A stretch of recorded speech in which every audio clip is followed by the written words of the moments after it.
The Department of Anesthesiology and Intensive Care welcomes you to the online monthly meet of Delhi State Chapter of the Indian Society of Anesthesiologists at Maulana Azad Medical College.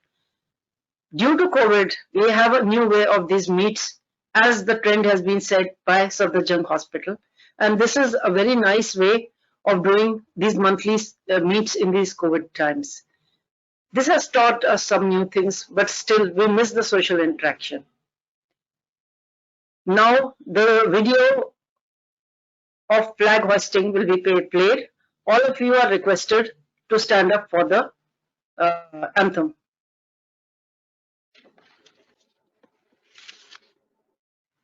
May I request all of you to please stand for the ISA flag hoisting. Anthem, please. Mr. Amir. It's not coming.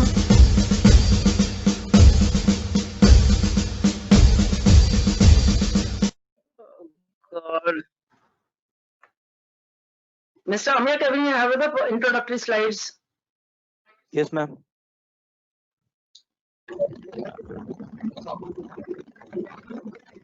Can we have the introductory slides, please?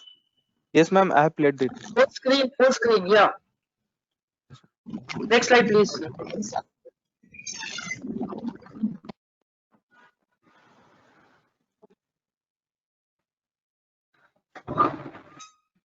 So I'll now introduce the office bearers.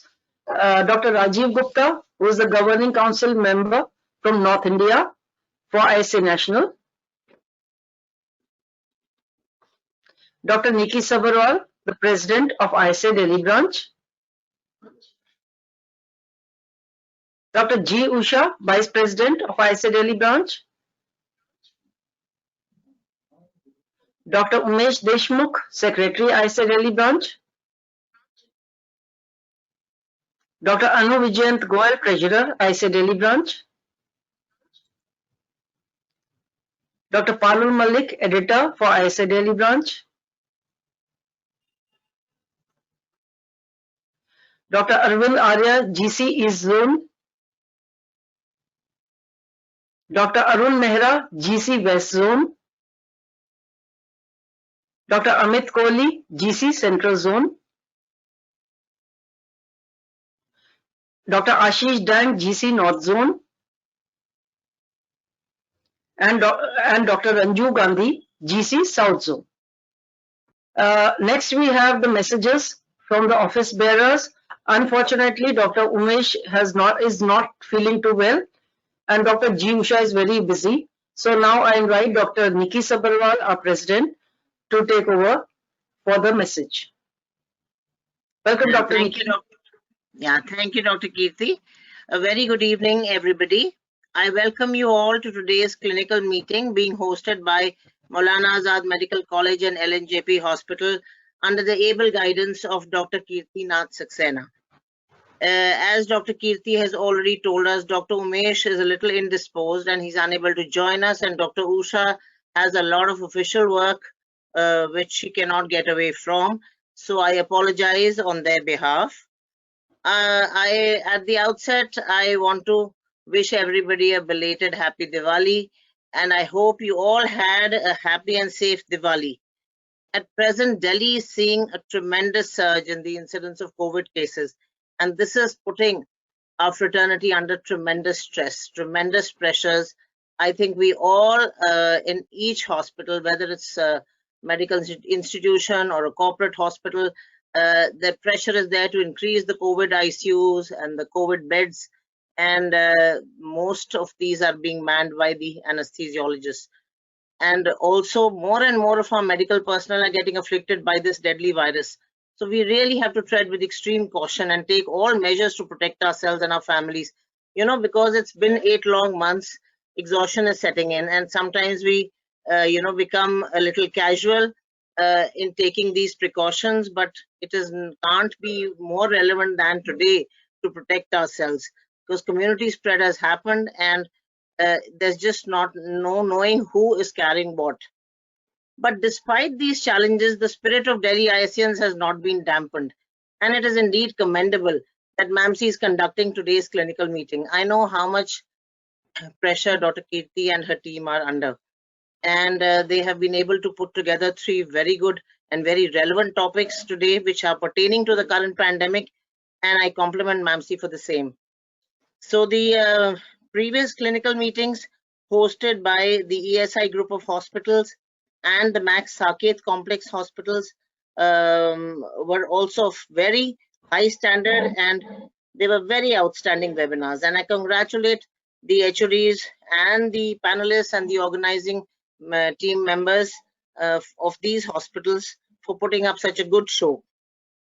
The enthusiasm and efforts which have been put in by each institution, they are commendable.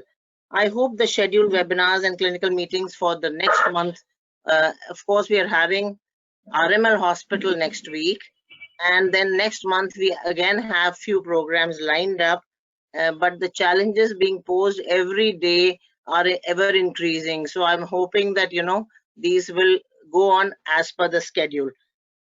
We are, you know, it is even more important in this pandemic to keep ourselves updated with the latest technologies and treatment modalities.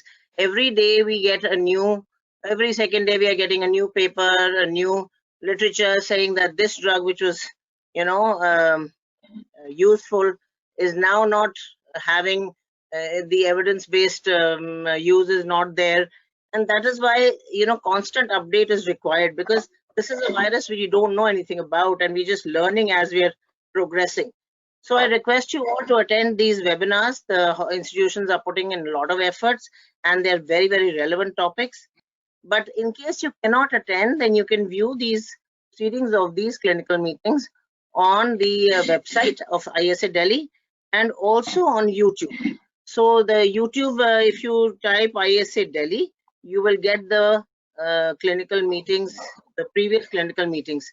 Some of the earlier ones have not yet been uploaded, but the last 2 ones are definitely uploaded. So happy viewing. Thank you very much. Long live ISA. Long live ISA Delhi. Jai Hind. I now request Dr. Rajiv Gupta, our Honorable GC member, North Zone of ISA National, to address everybody. Dr. Rajiv.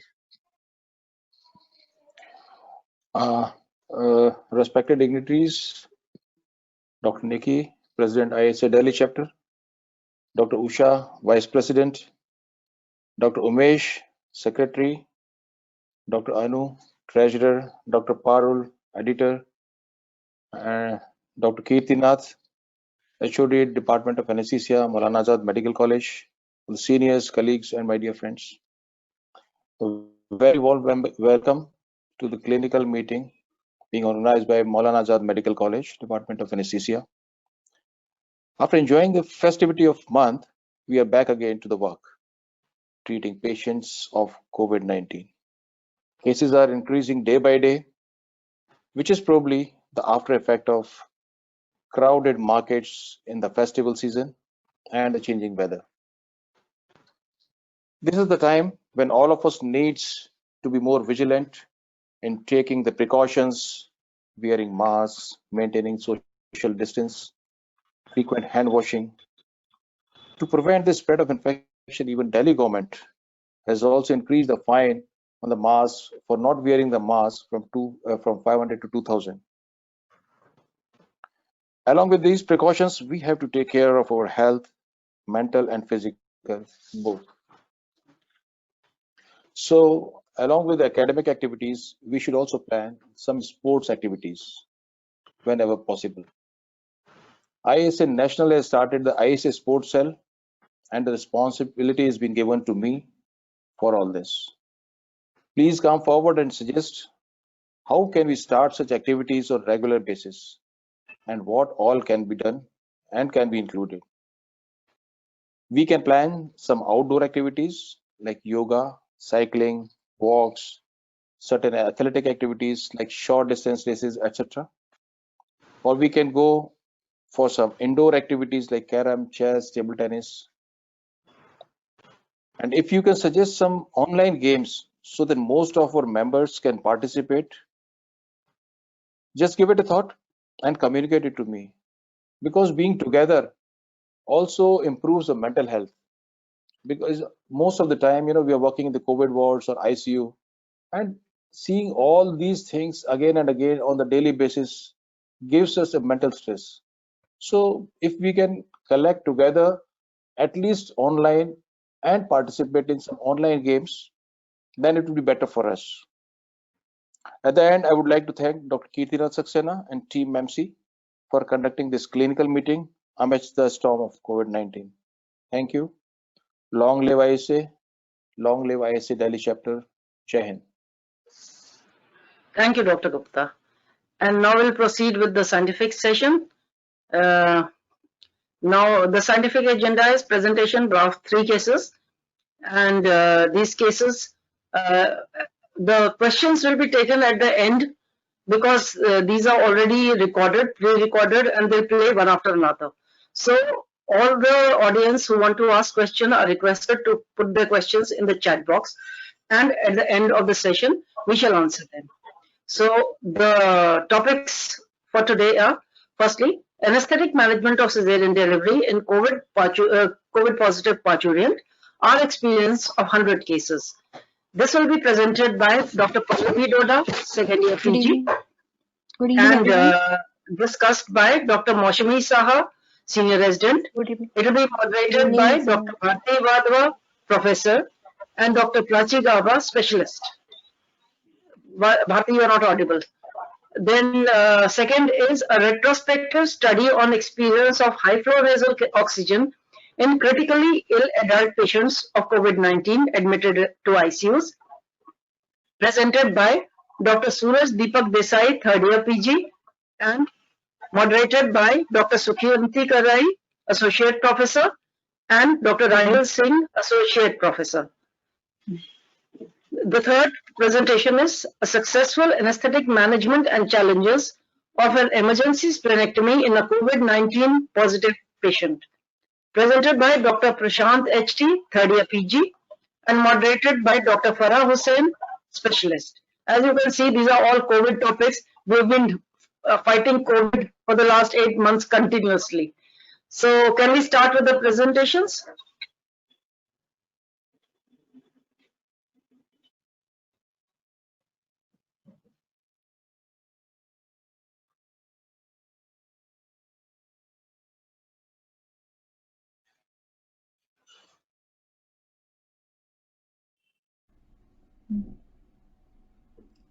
Good evening, respected seniors and dear colleagues. We shall be talking about the anesthetic management of cesarean delivery in 100 COVID-19 positive parturients who presented at Lok Naik Hospital, New Delhi.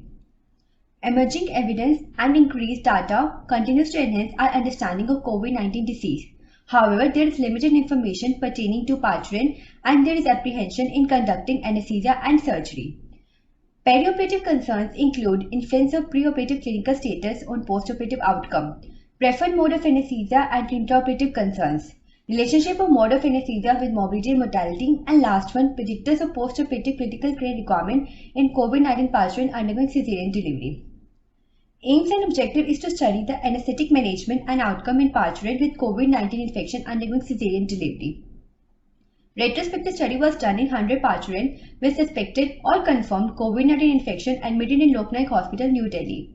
Parturients with confirmed COVID-19 infection were part of inclusion criteria, while COVID suspects who came out negative by RT-PCR were excluded. Data collection forms were used to collect data with the help of case record number.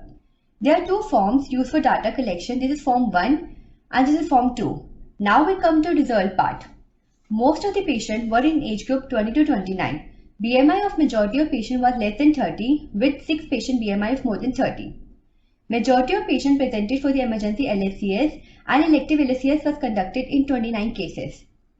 Now we come to clinical presentation part. 11 patients were symptomatic at the time of admission and showed clinical improvement, with only 2 patients were symptomatic at the time of cesarean delivery. Symptoms included fever, dry cough, sore throat in 11 patients, and respiratory compromise was seen in 2 patients at the time of admission as well as at the time of cesarean delivery.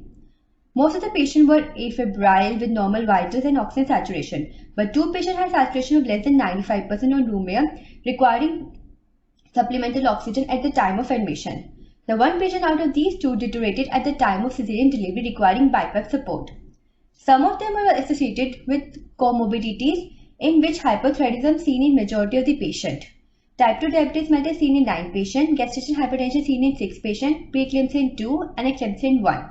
5 patients were anemic and IHCP, that is intrahepatic cholestasis pregnancy, seen in 3 patients.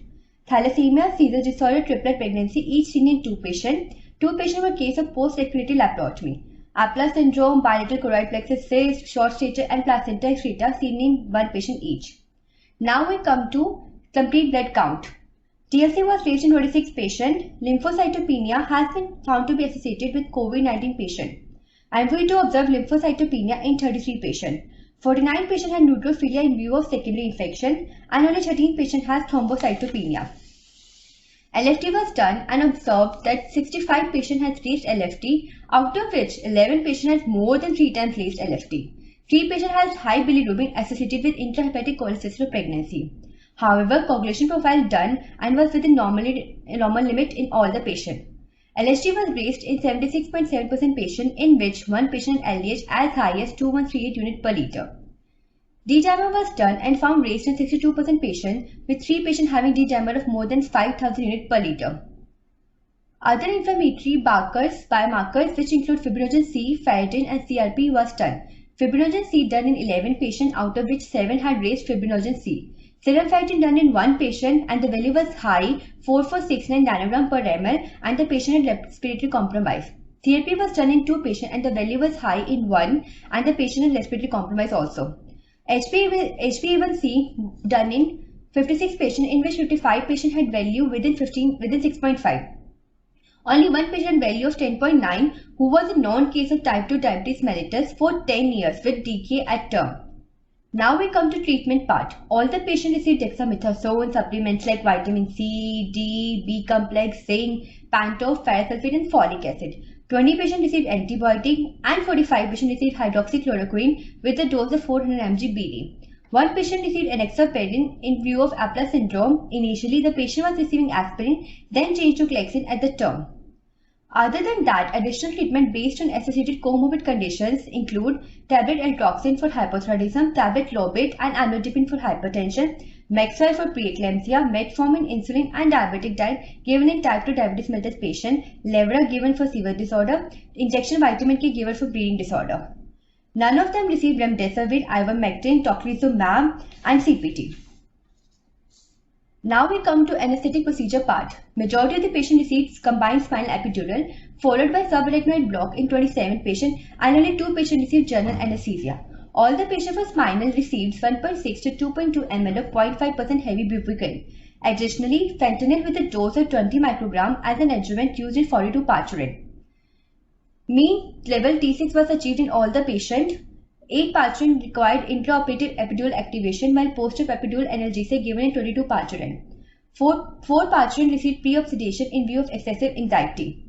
Drugs given by epidural included 1.5 mg morphine, 6 mg dexa, 1.5 mg morphine plus 0.25% bupivacaine, 6 mg dexa plus 0.25% bupivacaine and 0.5% bupivacaine plain. No respiratory depression and increased oxygen requirement seen in any of the patients. During central and axial blockage, 6 patients had bloody tap while performing subarachnoid block, and post-spinal hypertension recorded in 6 parturition. 3 parturition responded well with fluid bolus administration, and MEF was given only in 3 patients. No episode of post-dural puncture headache, meningitis, encephalitis, epidural hematoma seen in any of the patient. We would like to share our experience of 2 COVID-19 patients where GA was administered. First case had developed SARI at the 36 weeks of pregnancy and was oxygen dependent with a BiPAP support. When planned for elective LSCS at 37 weeks of pregnancy, it was decided to administer GA with RSI using video laryngoscope and transparent intubation box. Though the intraoperative period was uneventful, and was shifted the patient to ICU for elective mechanical ventilation in view of poor chest condition related to COVID-19. Unfortunately, the patient died after 8 days in ICU due to deterioration of her chest condition. Second case was posted for emergency CS at term with placenta accreta with bleeding per vagina. Same protocol for GA was followed as in first case, and the patient was extubated successfully even after 1 episode of hypotension at 1800 ml of blood loss, which was managed well with IV fluids and transfusion of blood and blood products. Patient was shifted to ICU for observation and recovered well and was discharged later after 1 week on becoming COVID-19 negative. Excessive blood loss of more than 1000 ml was observed in 4 patients. Average duration of surgery was between 1 to 2 hours, where 12 patient duration of surgery went beyond 2 hours, and only 1 surgery lasted for more than 3 hours, which was our first case conducted in our hospital. Neonatal outcome was good, with all the COVID-19 negative baby, except one mortality in which indication of cesarean delivery was fetal distress in MSL grade 3. Now we come to maternal outcome part. Although we is required to shift 5 patients to ICU and HDU for observation after LSCS, 99 patients recovered safely and uneventfully with no neurological signs, fever and other comorbidities. Only one mortality was observed, which will be later discussed. Thank you. I would like to hand over our discussion part to Dr. Maushmi ma'am.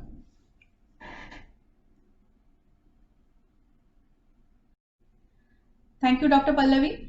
Good evening, respected seniors and dear colleagues. Now coming to the discussion. COVID-19 pandemic has created a major impact on our usual anesthesia practice, which is mostly because of continuous changing of information related to COVID-19 epidemiology, pathogenesis, disease progression, and its clinical course, which results in continuous changing of treatment protocols, creating confusions. Further, there is fear and apprehensions regarding viral transmission. There is also limited clinical experience in managing the COVID-19 parturient presented for cesarean section because of lack of a verified protocol for the same. Our anesthetic goals for COVID-19 parturient presenting for cesarean delivery will include continuing the maintenance of standard of care during anesthesia and surgery, mindful utilization of manpower and resources in the limited settings, and following SOPs for the safe conduct of anesthesia and to prevent spread of infection. The first step is to modify the OT for COVID-19 patient, which will be discussed elaborately in our third presentation. There are significant issues of resources and utilization of manpower in COVID-19. Donning and doffing of the PP is the time-consuming process which may result in delay in the induction of anesthesia, which may have grave consequences for emergency cesarean section. To limit the viral transmission, limited number of personnel are recommended in OT, which result in reduced manpower, which can again be a problem in emergency situation. To overcome this, each team member is assigned a defined role.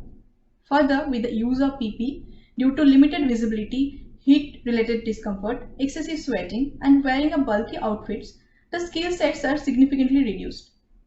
Wearing triple gloves will further hamper the tactile perception with difficulty in administration of block. So how we managed to overcome all these issues?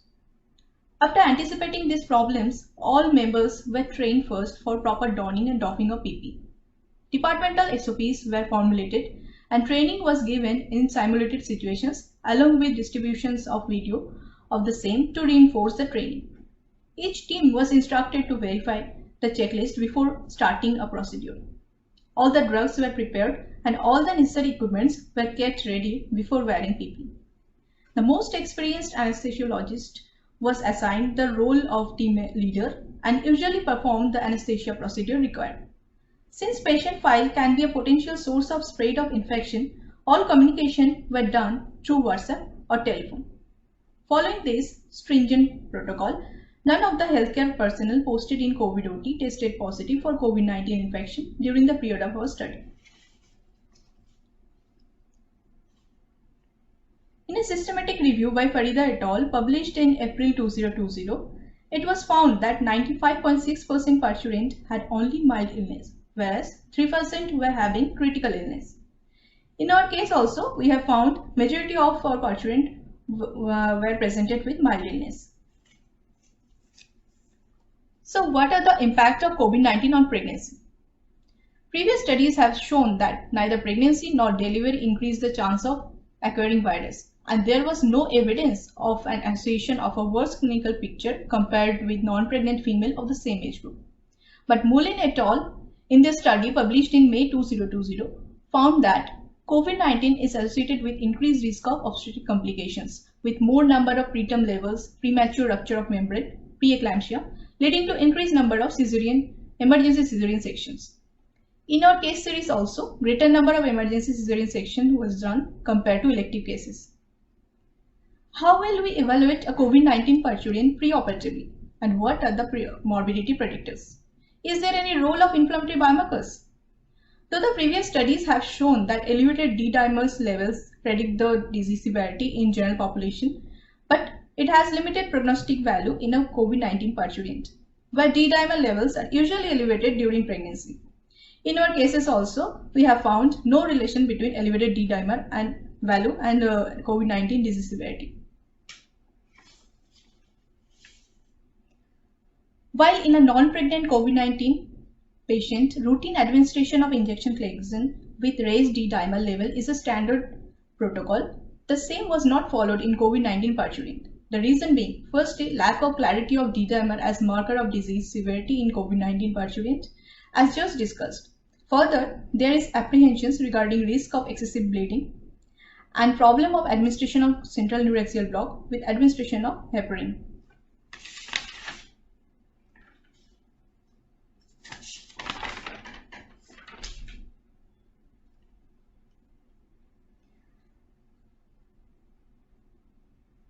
Now the question is, what would be the preferred choice of anesthesia in COVID-19 parturient posted for cesarean section?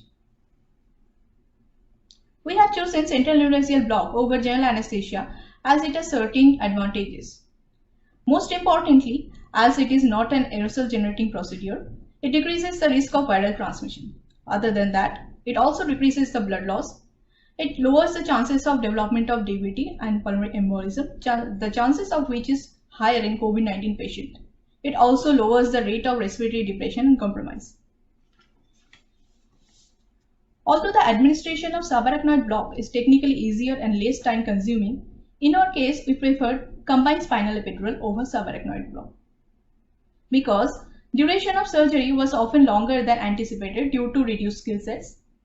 In our initial 8 cases, surgery lasted for 140 to 170 minutes and all the patients required intraoperative epidural activation, which provided us the margin of safety and obviates the need for GA. Additional advantages were that by administration of epidural morphine and dexamethasone, we were able to achieve effective postoperative analgesia, which lasted for 16 to 20 hours. This helped to improve postoperative respiratory dynamics, which was a great advantage in COVID-19 patient. None of the patient had fall in saturation during perioperative period, and no neurological complication was found in any of them. But there is some concerns associated with central neuraxial block in COVID-19 parturient for cesarean delivery, like post-spinal hypotension, neurological manifestation of COVID-19, delay in administration, deranged liver function test, and thrombocytopenia. At the beginning of the COVID-19 pandemic, Chen et al. In their study reported excessive hypotension after subarachnoid block in 17 COVID-19 parturients posted for cesarean section. With this preliminary evidence in mind, we kept a low threshold for administration of injection mefentermine for management of post-spinal hypotension. However, in our case, we found that the incidence of post-spinal hypotension was not excessive but similar to that seen in any non-COVID parturient. All the patients promptly responded to intravenous administration of fluid as well as injection mefentermine 3 mg intravenously as part of standard practice. There is also concern of central neuraxial block in a COVID-19 parturient is that the association of thrombocytopenia as well as deranged liver enzymes, which was also seen in our cases also. Both these factors can pose a relative contraindication for central neuraxial block. In our case series 2, we had a significant number of patients who had deranged liver enzymes as well as moderate thrombocytopenia. However, in all these patients, the coagulation profile was within normal limit. We were able to administer subarachnoid block in this parturient successfully and uneventfully, and no epidural hematoma and neurological complication was observed in them. Epidural block was avoided in this patient.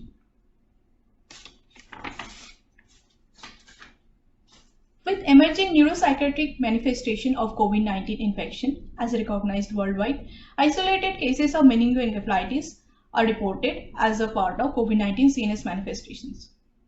Further, there is theoretical concern of spread of viral infection to central neuraxis following central neuraxial block. And some workers reported apprehension regarding the administration of central neuraxial block in COVID-19 patient. In our experience, none of the patients who came to us had no evidence of meningitis and meningitis either prior or following administration of central neuraxial block.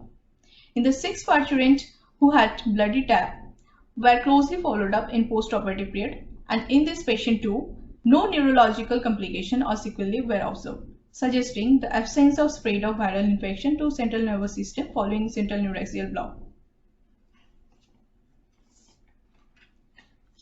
There may be inadvertent delay in surgical readiness for this patient for emergency cesarean delivery due to increased time-consuming procedures like donning and doffing of PPE, following COVID protocol, and working with reduced skill sets, which can have grave consequences for both mother and the baby.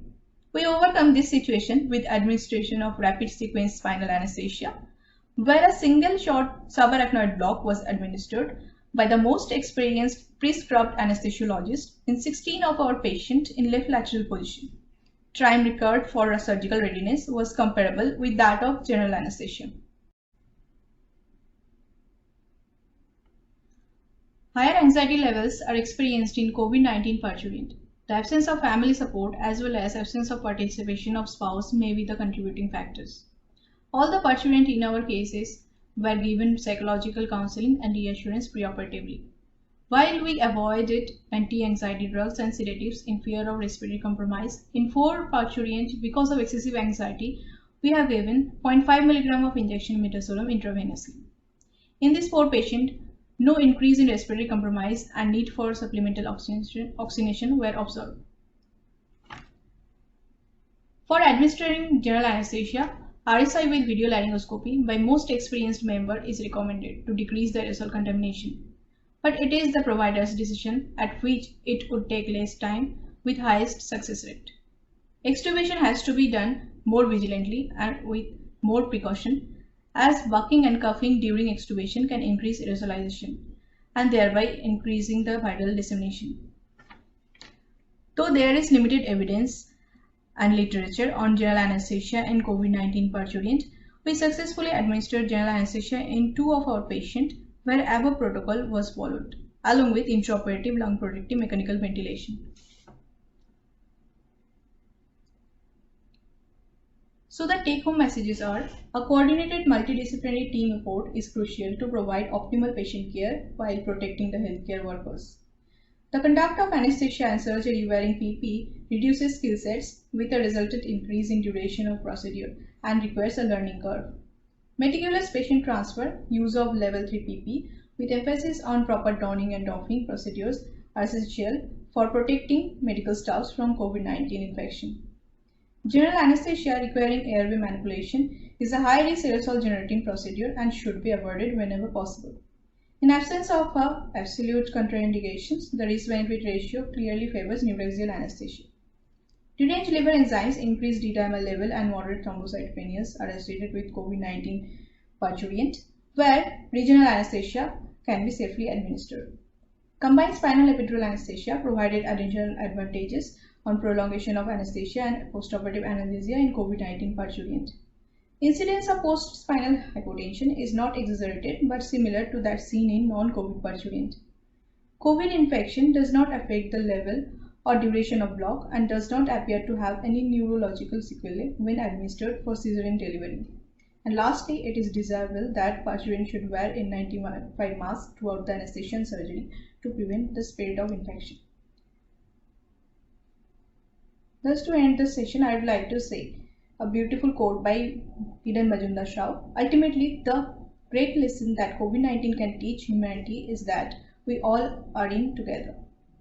Thank you. Now I would like to hand over the stage to Dr. Suraj for the second presentation. Good evening. Today I'll be presenting a retrospective study on experience of high flow nasal cannula oxygen in adult patients admitted to intensive care units. COVID-19 pandemic has created a unique challenge for healthcare providers all over the world. The high infectivity and predominant involvement of lungs has resulted in enormous number of patients requiring oxygen support. The mortality due to COVID-19 pneumonia is almost double compared to other causes of pneumonia. The critical care resources have become limited as oxygen is the mainstay treatment. Non-invasive modalities have to be used for better allocation of available resources. High-flow nasal oxygen comprises of high-flow nasal cannula and high-velocity nasal insufflation. High-flow nasal oxygen systems provide warmed, humidified, oxygen-rich gases to the patient's nose at flow level rates of between 40 to 60 liters per minute to deliver a constant, precisely set high FiO2. A heating system and a humidifier allows delivery of gases at temperatures of between 33 and 43 degrees Celsius and 95 to 100% humidity. Such high flow rates ensure carbon dioxide washout, reduction in the anatomical dead space, and FiO2 close to 1 can be delivered. HFNO has better patient compliance as other treatment modalities in use are associated with discomfort due to upper airway drying, tightly fitting face masks, leading to facial skin breakdown. Practically, HFNO can be used in non-severe forms of respiratory failure. The available guidelines for critically ill COVID-19 patients is guided by our knowledge and experience with acute respiratory distress syndrome. The extent to which these outcomes in ERDS populations of undifferentiated etiology are applicable to COVID-19 patients is unknown. The use of HFNO in COVID-19 is a subject of much debate relating to the benefits and harms that may result for patients and healthcare workers due to aerosolization. Hence, we decided to study the efficacy of HFNO in COVID-19 severe acute respiratory illness. HFNO can also be used in patients post-extubation in ICU and for pre-oxygenation before intubation in case of difficult airway. There is a paucity of studies on utility of HFNO in COVID-19 patients. Our aims and objectives were to assess the outcome of treatment with HFNO in adult COVID-19 patients with acute hypoxemic respiratory failure and to assess the factors associated with outcome of treatment with HFNO. Ours was a retrospective observational study conducted in Lok Nayak Hospital ICU consisting of 37 beds after ethical committee approval and CTRI registration. Data was collected using electronic case records of critically ill patients with COVID-19 pneumonia admitted to ICU from June 1st to August 31st, 2020. Adult patients with COVID-19 induced acute hypoxemic respiratory failure requiring respiratory support from HFNC were included in the study. Those who received HFNC for less than 12 hours, COVID-19 pneumonia with hypercapnic respiratory failure, and with the patients less than 18 years were excluded from our study. We used standalone HFNO devices and Monal T75 with FiO2 ranging from 21% to 100% and flows ranging from 2 to 60 liters in standalone machines and 10 to 80 liters in Monal T75 machines. As per our institutional protocol, patients receiving HFNO were encouraged to apply surgical mask over HFNO prongs and were advised to assume awake prone positioning. Variables recorded were age, gender, comorbidities, sequential organ failure assessment score, baseline oxygen saturation on admission, D-dimer value on admission. Recently, the ROX index was developed to help in the prediction of clinical outcomes of patients treated with HFNO. It is calculated by the ratio of oxygen saturation as measured by pulse oximetry by FiO2 to respiratory rate. A ROX index of more than 4.88 is predictive of success, meaning the patient is unlikely to progress to needing mechanical ventilation. ROX index at 2, 6 and 12 hours after initiation of therapy was noted. PaO2 by FiO2 ratio, adverse events, intolerance to HFNO, ICU survival was also noted. HFNO failure was defined as failure to maintain SpO2 more than 90% with maximum flow rate and FiO2 set at the discretion of intensivist and need for escalation of respiratory support in the form of non-invasive ventilation and mechanical ventilation. Intolerance defined as patients with a normal mental status insisted on withdrawal from HFNO therapy. Any adverse events or hazardous event requiring interruption of HFNO therapy such as nasal ulcer, bleed or aspiration was noted. SPSS 21.0 software was used for statistical analysis. Continuous variables were expressed as mean plus or minus standard deviation. Categorical variables expressed in percentage. Descriptive statistical analysis of variables. Forward stepwise logistical regression used to analyze relationship between outcome of HFNO and independent variables. In all the analysis, a p-value of less than 0.5 was considered to be statistically significant. Total number of ICU admissions from 1st June to 31st July were 558. Number of patients identified on HFNO were 139. 85 patients met inclusion criteria and 55 were excluded. Those excluded were those who turned COVID negative from being COVID suspects, patients who received HFNO after weaning from mechanical ventilation or NIV, those whose record could not be found, or those with missing data, patients receiving less than 12 hours of HFNO, and those not mentioned to receive HFNO were excluded. Out of 85, 41 patients were recorded to have successful treatment with HFNO, whereas 45 patients recorded to have escalation of respiratory support to either NIV or mechanical ventilation. On comparison of baseline characteristics of patients, age of the patient and baseline oxygen saturation on room air were found to be statistically different between the patients recorded to have HFNO success compared to those who experienced failure. The mean age in successful group was 54 years and those in failure group was 60 years. Rest of the parameters, presence of comorbidities, D-dimer levels, SOFA score were all comparable. On analysis of the treatment received by the patient, ROX indices at 2 hours, 6 hours and 12 hours were found to be statistically significant in success and failure group. PaO2 by FiO2 ratio was higher in patients who had success in HFNO treatment. It was 105 in success group as compared to 87 in failure group. The patients in failure group also required higher FiO2 and flow rate through HFNO device. Also, the patients in success group were found more to be following awake prone positioning, and treatment with steroid did not bring any difference in success or failure group. On multivariate logistic regression, baseline oxygen saturation on room air, awake prone position, and number of days on HFNO were found to be independent predictors of outcome of HFNO in COVID-19 pneumonia. Respiratory support in COVID-19 pneumonia range from low flow oxygen therapy, high flow oxygen therapy to non-invasive options, namely HFNO, continuous positive airway pressure, bilevel positive airway pressure, mechanical ventilation, and mechanical ventilation with ECMO. HFNO has large bore nasal cannula, flow rate can be set, variable and less pressure is produced, and heated and humidified gases are delivered. Whereas in NIV, there is a mask interface, pressures to be delivered can be set, greater ventilator support can be given, heating and humidification of gases is variable, and it has more chances of poor patient compliance. Previously, Florally trial have shown that the use of HFNO in acute hypoxemic failure resulted in reduced risk of mortality in 90 days and higher ventilatory free days in 28 days. However, the evidence of the use of HFNO in COVID-19 induced hypoxemic failure is limited.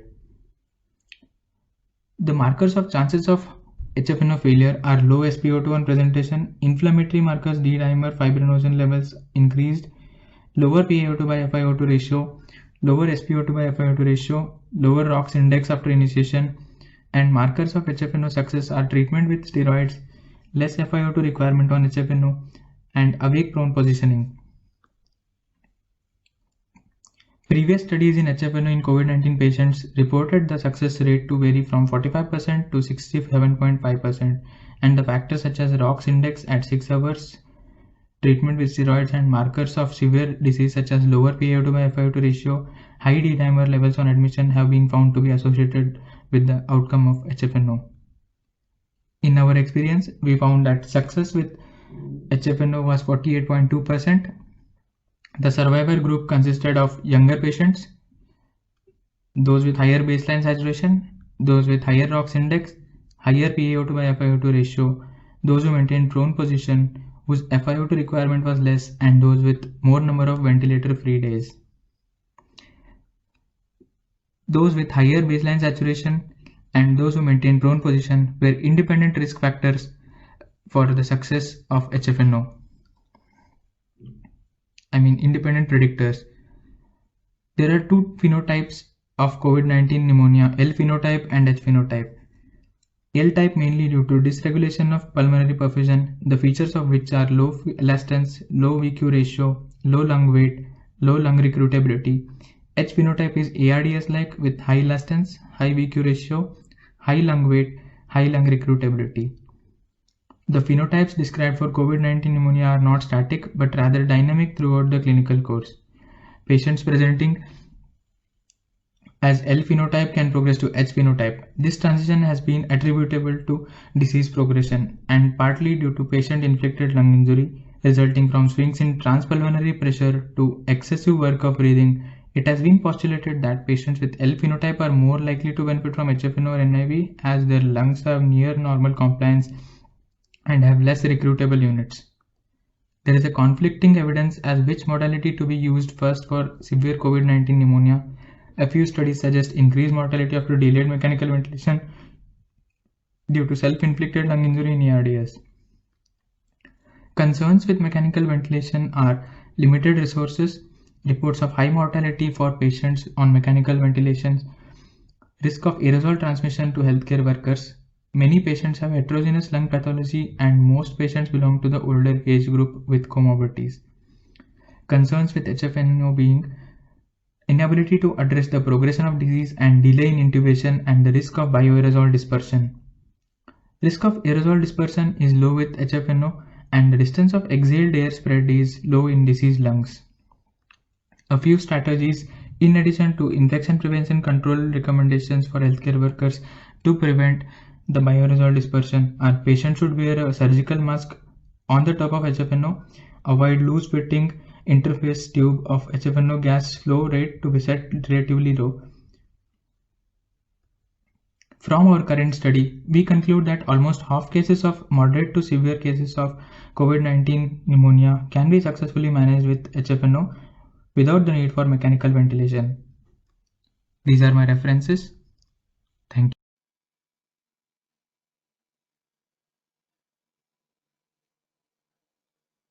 Good evening, everyone. Myself, Dr. Prashant Deshri, third year PG from Maulana Azad Medical College.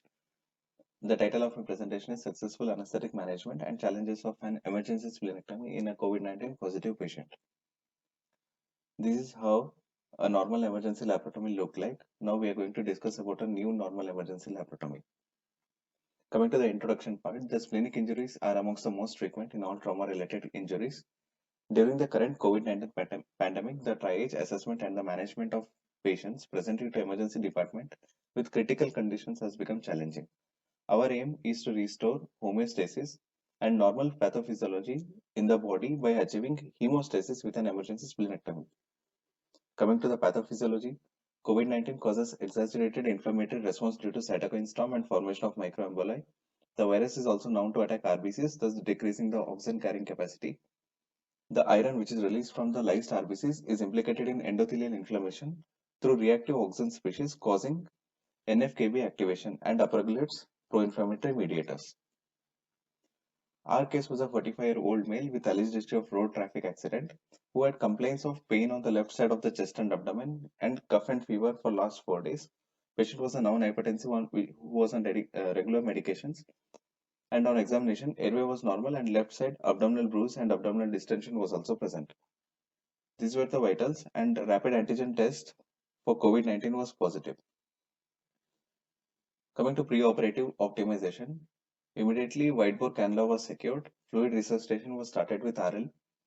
Standard WHO surgical checklist was followed in our case to decrease errors, prevent adverse events, increase teamwork and communication during surgery. High-risk consent in view of anticipated blood loss and massive blood transfusion. Post-operative ventilation and need for ICU was taken. Infusion pumps were arranged. Maximum allowable blood loss was 840 ml with target HP of 9 and adequate blood products were arranged. Coming to the investigations, TLC was high of 16,700. Rest other basic hemogram investigations were within normal limit. ECG showed left axis deviation and left ventricular hypertrophy. Chest X-ray showed few patchy ground glass opacities on bilateral lung fields and left side of the ribs were fractured with hemothorax was seen. FAST showed presence of free fluid in the abdomen and CECT chest and abdomen showed grade 5 splenic laceration, left chest wall injury of lower ribs, hemothorax and ground glass opacities on bilateral lung fields. Our plan was emergency exploratory laparotomy for splenectomy under general anesthesia. Plan was in compliance with tertiary protection regulations. That means all involved medical staff to wear full PPE, including N95 masks, double gloves, goggles, visors, caps, shoes with body protection gowns. We were prepared with all the routine and emergency drugs. Anesthesia workstation was checked. Defibrillator was checked. Difficult airway cart was ready.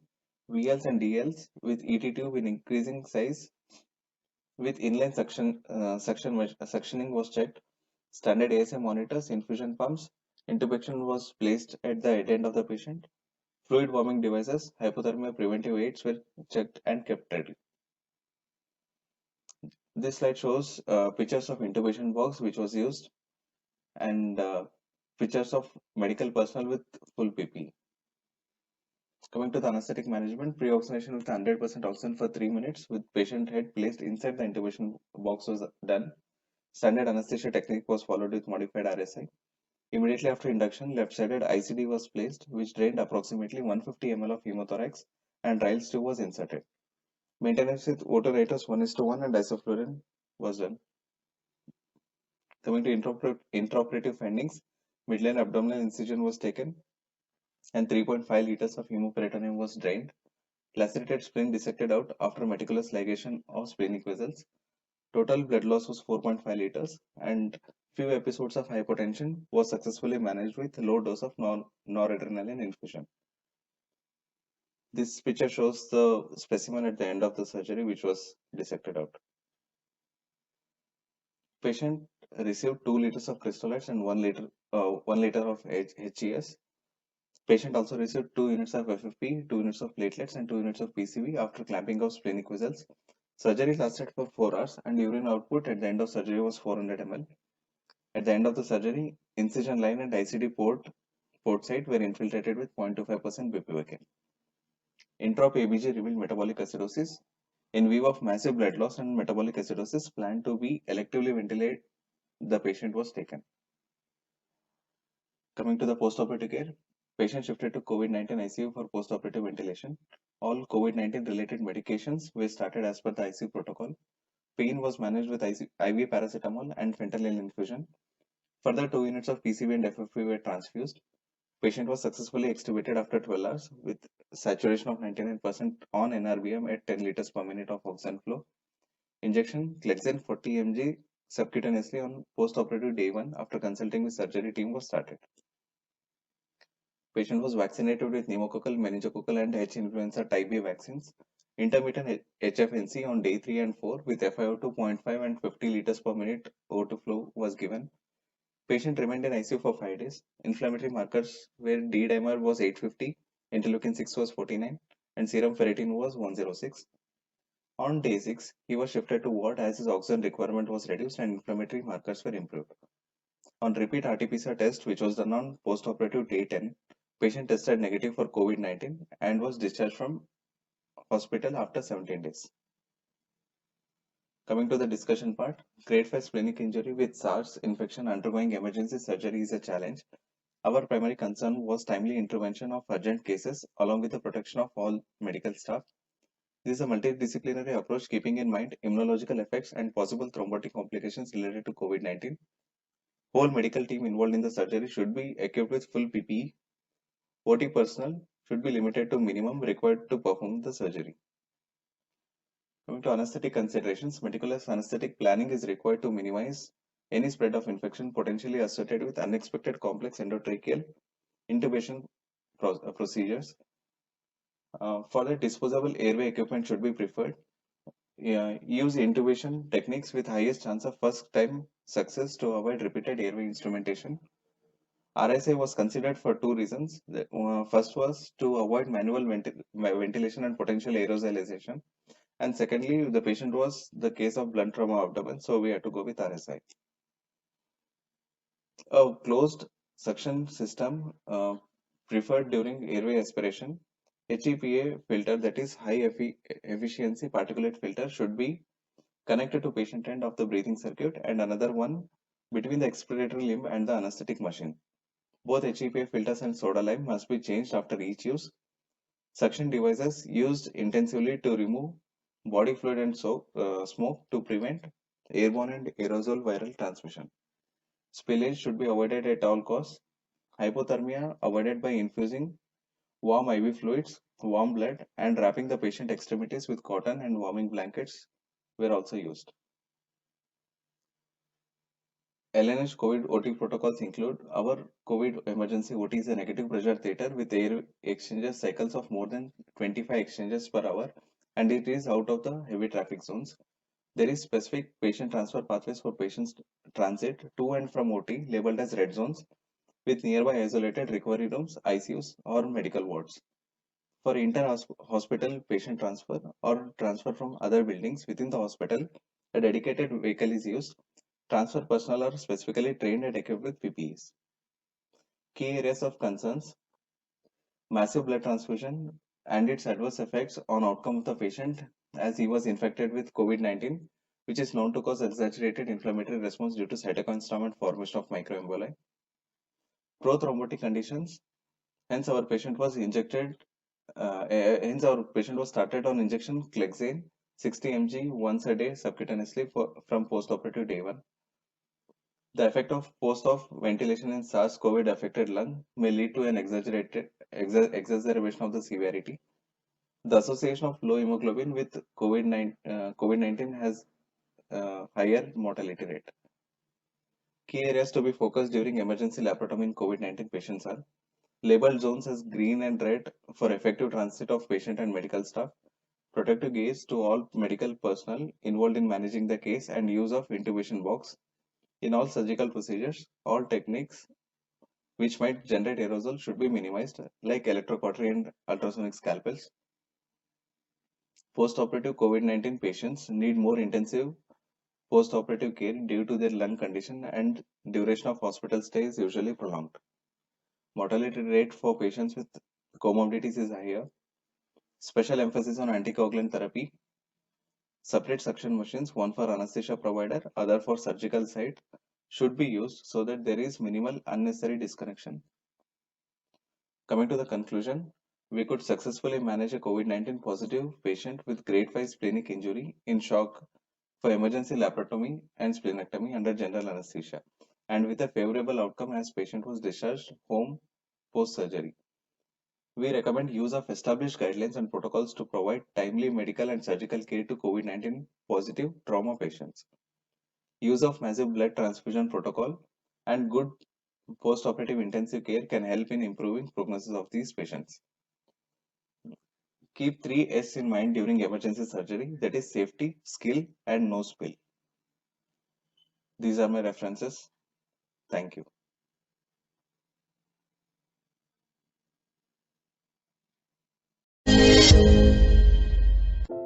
Tuorun King Take self-developed video laryngoscope using professional video imaging and superfine extension arm achieves rapid and accurate tracheal intubation and saves lives of patients in critical moments. Laryngoscope extension arm.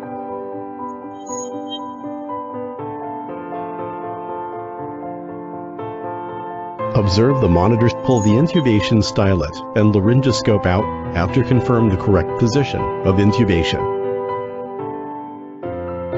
After confirming the Blockbuster Laryngeal Mask Airway. Blockbuster Laryngeal Mask Airway, a new type multifunctional device, is a tolerable airway tool, meanwhile with tracheal intubation function matched with Blockbuster endotracheal tube. Laryngeal Mask Airway consists of mask, airway tube, connector, inflation line, inflation pilot balloon, and check valve.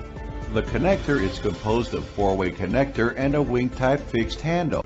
The wing-type fixed handle is located on 2 sides of the 4-way connector, and the laryngeal mask airway could be fixed to both sides of the patient's mouth via it, which avoids pressing the upper and lower lips.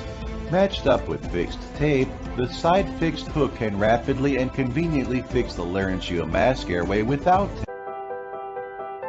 Lore indicator syringe that Tuorun Medical developed is used for epidural anesthesia, combined spinal epidural anesthesia, to indicate that the epidural needle reaches the epidural space.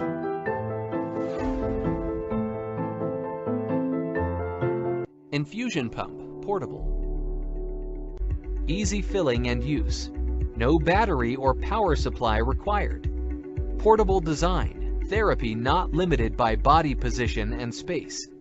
Conforms to the physiological and pharmacological mechanism. Comfortable for patients. Single use. More convenient and secure. Medications that can be infused include analgesics, chemotherapeutics, antibiotics, antiviral drugs, infusion for rehydration. The distal connector can connect to IV cannula, stopcock, anesthesia catheter, and so on.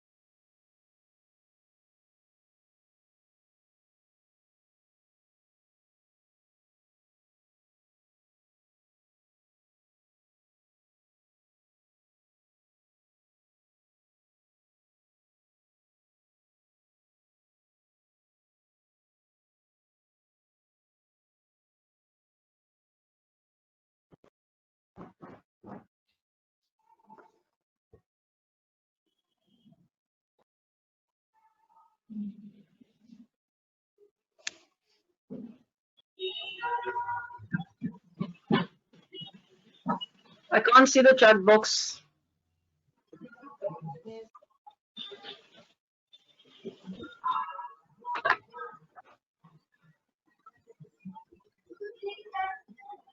Mr. Amya, I can't see the chat box. Ma'am, the chat box is at the end of the control panel. At the end, there is chat. It is written chat. Kindly click on that. The box will be expanded.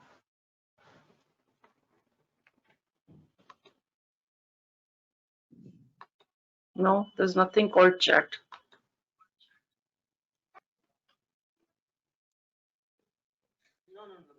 Ma'am, at the right side of the screen, you can see chat showing.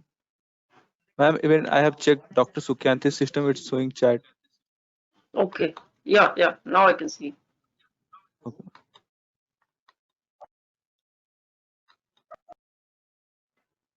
So I can't see any questions here.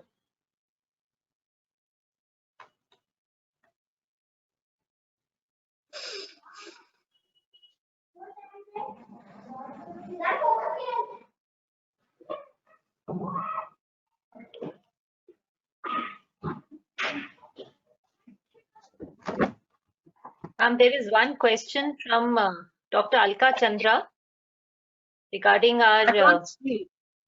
I can't see any questions. I can see it here. If I may be allowed to answer that. Yeah, sure. So, Dr. Alka Chandra wanted to know if phenotype analysis was done in our retrospective study. So, ma'am, that's a very good question, and that's very much the need of the hour for all research studies these days. And I'm very happy you asked that question. We have not included this as a part of a retrospective analysis, but in our institution, we are doing it as a prospective study. And this study is currently underway, and we hope to be having the results very soon. Whenever they are out, I promise you that I'm going to share the results of that prospective analysis with you. But yes, that's a very important thing that you asked, and I think probably that is what is going to give us some clue about this COVID menace that has fallen on the whole world. So that is there. Thank you. Thank you for the question.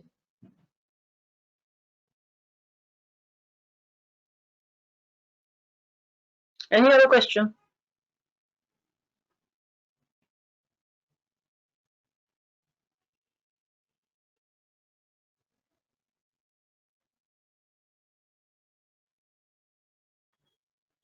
Ma'am, there is another question.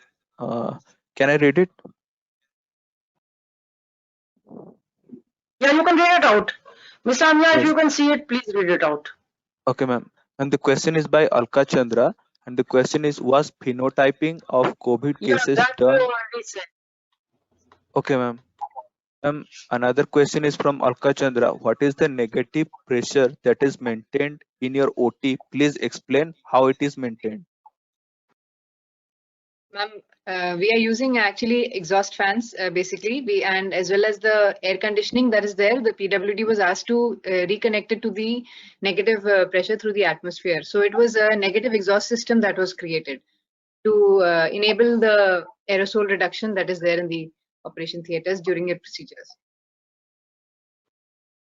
If I can just add on to that, when the COVID pandemic came on us, it came suddenly. Most of us were actually not prepared. We got our first COVID positive cesarean section done on 14th April, and at that time we were really totally unprepared. And the concept of negative pressure ventilation was there, but none of our engineers, none of the hospital managers in Delhi knew what to do and how to go about it.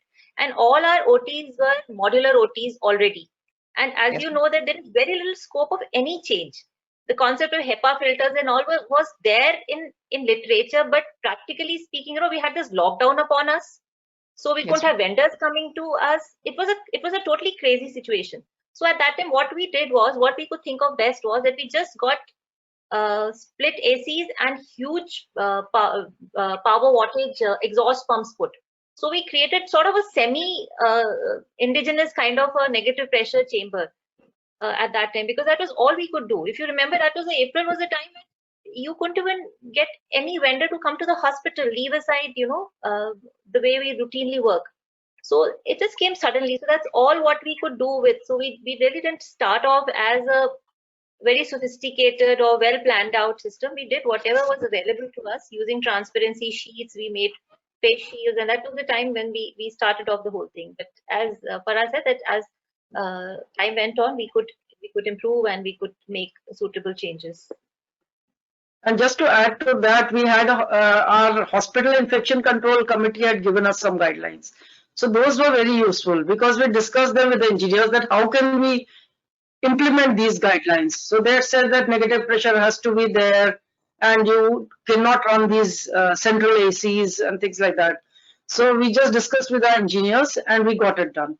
So at the end of it, we had OTs with negative pressure. However, this was April and the weather was quite fine. But as we came to May, the OTs became very, very hot. So at this time, again, we reviewed the situation with the engineers, and negative suction was created by putting negative pressure into the AC ducts and installing HEPA filters into the AC ducts and viral filters also into the ultraviolet filters into the AC ducts. And that's how they became cool and tolerable. Ma'am, I would like to say that the first question that Dr. Alka had asked about the phenotype, I think ours was also a retrospective study. That actually question can apply to our study also, because we were talking about the LNH phenotype, and I think she wanted to discuss that in that question, whether we did any phenotyping to differentiate between the two types of L phenotype or H phenotype. So I would like to clarify here that classification can be done based on the CT, and we are not regularly doing CT of all the patients, and it is very difficult to do CT for the patients who are on high flow and non-invasive ventilation, because to transfer a patient who is already on a high flow of 60 to 80 liters is very difficult. So no, we did not do the phenotyping of our cases.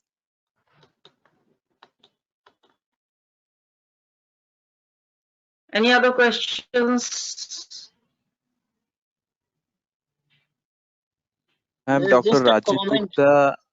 Ma'am, Dr. Rajiv Gupta has a question. When did the intubation box removed after intubation? So I'm just waiting for Prashant. So the moment the tube was placed, sir, the technician has a hand. He's a second assistant or the other SR. The moment they connect the circuit, and that's when we remove the intubation box. Once the connection with the circuit and the tube has been ensured. Here I would like to add one thing. Like when you intubate the patient, intubation box itself has a lot of aerosolization in it.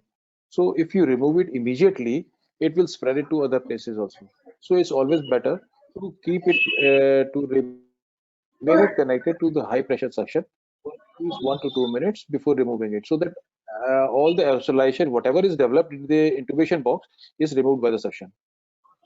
All right. I'd like to add one more thing, that if we are planning a extubation on table, then we can always keep the intubation box in place there also, rather than removing it. So that will contain the infection that is there. Yes, sir. We Because actually, at the ma'am, time had of to extubation had to- also we will have lots of aerosolization. So that is why we can keep it there at that time also. True, ma'am. Our Contribute patient to- needed an ICD insertion actually, so he needed more space. The surgeons needed more space to work because of the hemothorax. Hence, it had to be removed. Yeah. Yeah, there's And, just one one more thing, comment like, I would we also. talked about the Yeah, can I make a comment or ask? Yeah, sure. Yeah, so Farah, for that splenectomy patient, so you did say about, you know, massive blood transfusion protocol, and I saw Yes, that you gave a letter of colloid as well. But did you practice, you know, what is recommended? I don't know what you did was damage control resuscitation. You know, where we don't want to shoot up the BP to say more than 90/60 in this young guy, or maybe even, you know, a map of say 65 or 70 map, so that, you know, the clots don't dislodge, and it's only after the splenectomy that we can then replace the because the coagulopathy, the acidosis, the hypothermia, all that gets aggravated if you transfuse too much fluid. So that concept of pushing in and pushing in, pushing in fluids is gone, and we like to give blood and blood products. Yes, you did give that early, and generally we want to avoid colloids still. I mean, unless, you know, the blood is blood and blood products coming in is very delayed. So maybe Yes, that was the case, because 4.5 liters is nearly Yes, the ma'am. entire volume. So probably that's why you Also, the required. duration of the surgery, ma'am, in order to cover up for the hypoxemia related to the lack of, you know, blood in the circulation, we had to cover it up because it was a 4-hour duration surgery, and by the time the blood products came in our hand, we had a little bit of time lag. So, hence, colloid was used. Okay. Yeah, but the only thing I want to emphasize is that we Yes, should encourage damage control resuscitation rather than trying to bring up the BP to, you know, 110 or 120 systolic. No, not at all, ma'am. I understand. That's going to aggravate the entire lethal triad also, and also dislodge the clots and cause further bleeding. So that is the Correct. only thing I want to add. Yeah.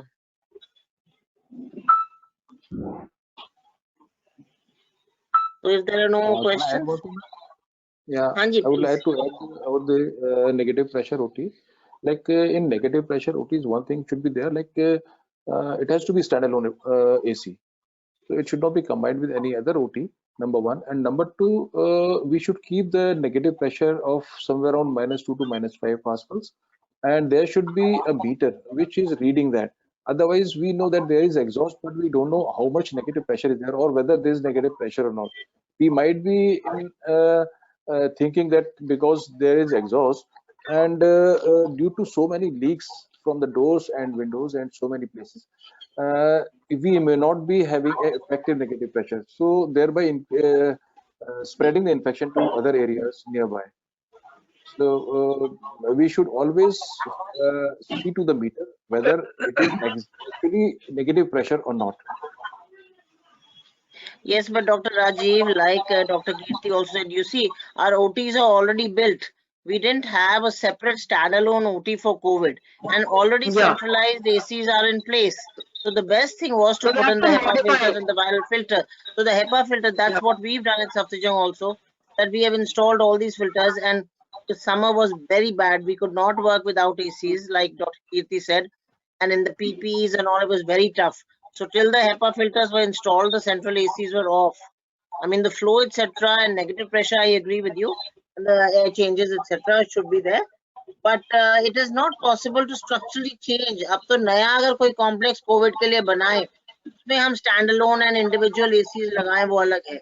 Because most of our buildings are new and they all have centralized. Most of the OT complexes, I think, they have centralized ACs. So वो बड़ी problem है. You know, even the creating of the doffing and donning in areas, and you know, the red and green corridors, so सारा makeshift करना पड़ा, because they are not constructed for this. They were constructed like for, regular use. So that is a practical problem. But the thing is, even for regular use, if you talk to infection control people, they will say each OT should have a standalone unit. It should not be a centralized AC, and it should be converted into standalone ACs. Because if it had been done earlier for the regular use, there would not have been any problem in these COVID days. So for all practical purposes, yeah. This is our take-home message from this pandemic. That in future we should not do this. Yeah, we did it earlier. We also had common ACs, but 10 years back we changed all the ACs and converted to standard range for each and every OT. And actually, we didn't even know that ultraviolet filters were available. This was something told to us by the engineers, that you can have ultraviolet filters which will filter out and actually kill the virus. That's true. The good thing that's come out of the pandemic is that the ultraviolet C, like the UVC sanitizers which have come for even domestic use and for sanitizing all your paper and other items which you can't sanitize with liquid. Those also are very, very essential because the same principle is there for the UVC filters being installed in the OTs. But I think, Dr. Rajiv, you are very advanced that 10 years ago you had, installed standalone ACs in your OTs. We changed it, yeah. Yeah, because many of our OTs don't have an outlet to the outside world. ऐसे complexes भी बने हुए हैं जो नए वाले हैं. So, this is a really food for thought that for the future constructions, this should be ensured. This is the basic requirement for all the this NABH and JCI. If you are going to accredit with them, you have to go for it.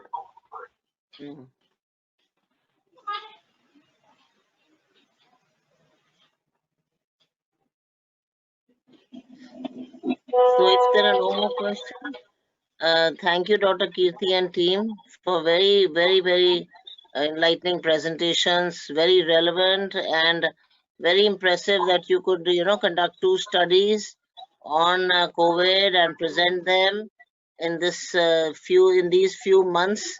So you thought of starting the study when we were struggling to, even manage and to find out what's to be done, because so much we didn't even know how to handle the situation. Every time newer things are coming in and still newer things are coming in. But really commendable that you could conduct these 2 studies and you've given us very pertinent results and conclusions from them. So thank you very much. Thank you very much.